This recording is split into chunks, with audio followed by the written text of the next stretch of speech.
দিদি ভাইরা স্যারের দেওয়া সময় অনুযায়ী দেড়টা থেকে এসে অপেক্ষা করছেন, তাদের ধৈর্য ছুটি হবে, এটা স্বাভাবিক, তারা যেতে চাইবেন।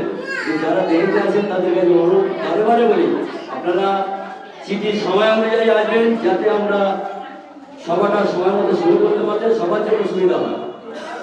ইতিপূর্বে উদাহরণ দিয়েছি যে সময় নির্ধারিত হয় সেকেন্ড, মিনিট, ঘন্টা, দিন, মাস, বছর দিয়ে।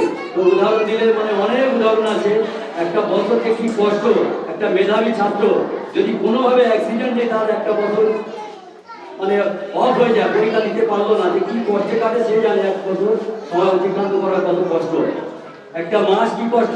এই স্যারেরা আছেন, ওনাদের প্রতি সম্মান শ্রদ্ধা রেখেই বলছি, যদি কোনোভাবে এক মাসের বেতন আটকে যায়, এক মাসের একদম পাতি বাংলা কত ভাষা বলি, যে জানাটা কি তখন অনুভব করতে পারে, এটাই স্বাভাবিক।